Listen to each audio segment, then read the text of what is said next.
Pemirsa, jelang putusan sidang dugaan kekerasan dalam rumah tangga yang dilakukan oleh Fajar Umbara, Yuyun Sukawati beserta putranya melakukan ziarah ke pusara ibunda tercinta di Cirebon, Jawa Barat.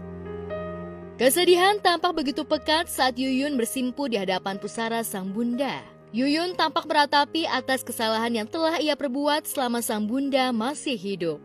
Selain mendoakan sang bunda, Yuyun juga berdoa kepada Sang Khalik agar saat putusan nanti di pengadilan, Fajar dihukum sesuai dengan tuntutan jaksa penuntut umum. Assalamualaikum warahmatullahi wabarakatuh. Pemirsa, ini ritual saya. Biasanya kalau saya pulang ke Cirebon, saya pasti selalu ziarah ke makam mama saya.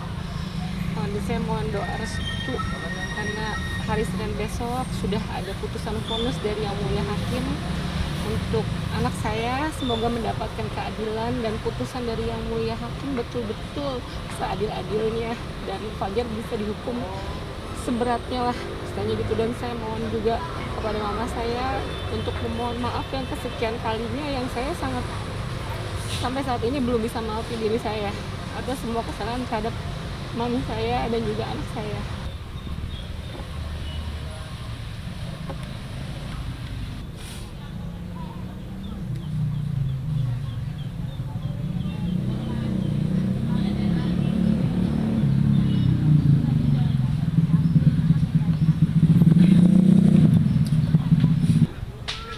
Sedih banget sih ya, istilahnya aku kan cuma berdua aja sama anak ya.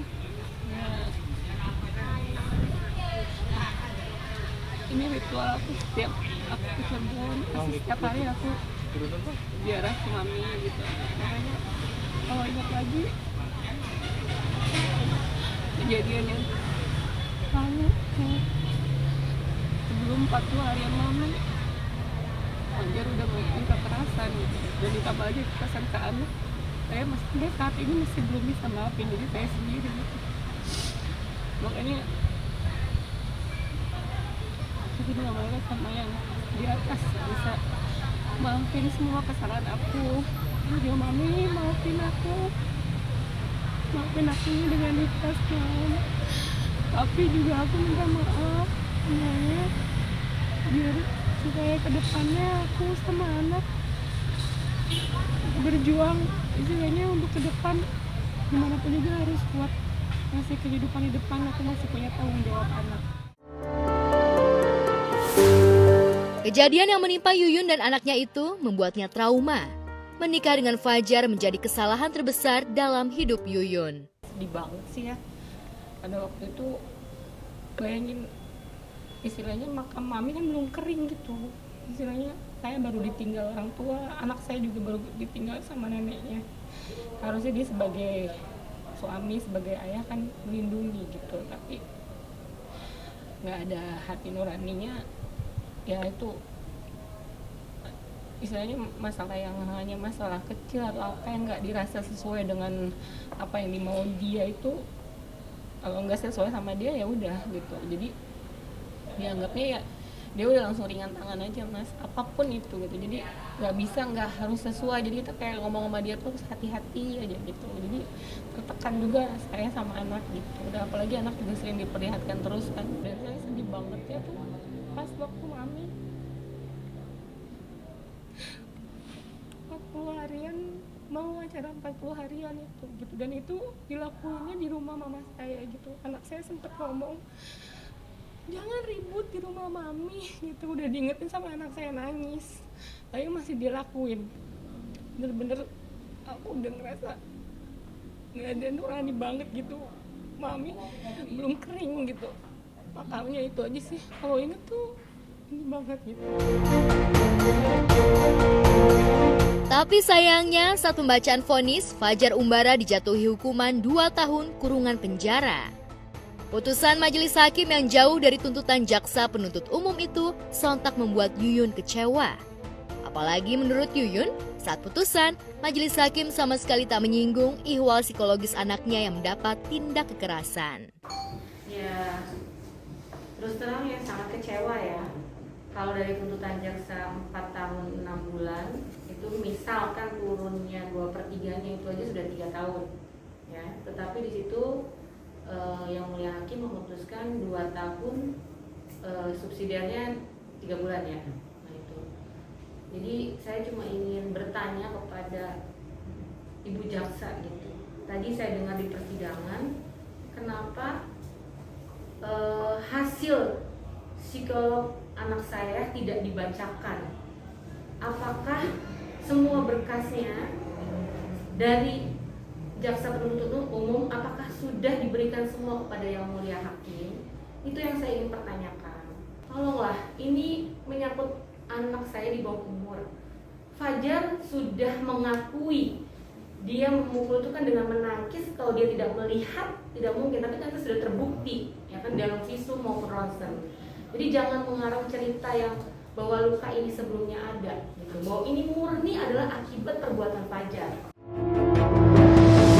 Vonis yang tak sesuai harapan itu membuat Yuyun bakal terus berjuang melakukan upaya hukum demi sang buah hati. Lantas, akankah Yuyun bakal mengajukan banding atas vonis Fajar Umbara? Adil menurut saya. Dan kalau dilihat dari tuntutan jaksa yang 4,6 tahun, 2/3-nya adalah 3 tahun. Kenapa ini anjloknya jauh banget 2 tahun gitu loh. Itu aja. Saya benar-benar minta keadilan. Saya merasa tidak adil untuk anak saya. Banyak kejanggalan-kejanggalan yang saya mohon tolonglah dibuka gitu loh. Hasil psikolog dibacakan. Apakah semua berkas diberikan ke Yang Mulia Hakim? Itu aja gitu. Saya sedih banget gitu loh. Di tempat terpisah, sidang perceraian Tias Mirasih dan Raiden Sujono telah masuk pada agenda pembuktian saksi dari pihak Raiden. Sidang berikutnya kesimpulan minggu depan tanggal 20 September. Sementara sih itu aja sih update-nya. Saksinya siapa Bang tadi Bang? Anggota Saksinya, keluarga atau seperti apa? Ya, ada satu yang anggota keluarga, yang satu lagi itu temannya dari Tias sih, teman Raiden juga sama. Bang, artinya mediasi udah berjalan nih Bang? Mediasi sudah lewat sih, istilahnya ini tinggal tunggu minggu depan kesimpulan agendanya, kemudian tunggu putusannya. Prosesnya itu, intinya para pihak pemohon dan termohon telah sepakat melakukan perceraian secara baik-baik, itu sih intinya. Dalam sidang di Pengadilan Agama Jakarta Selatan itu, baik Tias maupun Raiden, keduanya sama-sama tak hadir dalam persidangan. Kalau memang secara hukumnya kalau tidak hadir nantinya akan diputus secara prospek.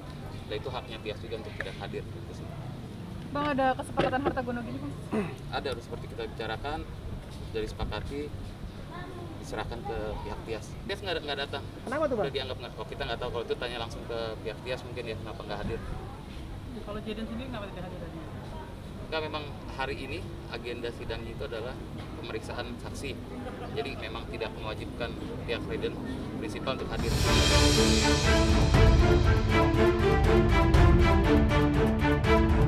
Setelah sebelumnya Nindi Ayunda membicarakan sahabatnya Olla Ramlan di belakang dan berujung perang dingin, dan kini percakapan yang diduga Nindi itu yang membicarakan Ririn Ekawati kembali bocor dan tersebar di jejaring maya. Rekaman yang diduga milik Nindi itu diunggah oleh akun @sailormoon.menakterus ihwal kasus dugaan penyalahgunaan narkoba yang menyeret Ririn pada Maret 2020 lalu.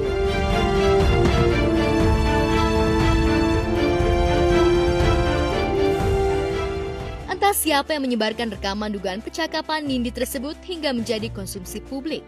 Baik Nindi maupun Ririn, keduanya sama-sama masih bungkam ihwal Ririn yang menjadi bahan perbincangan Nindi di belakang.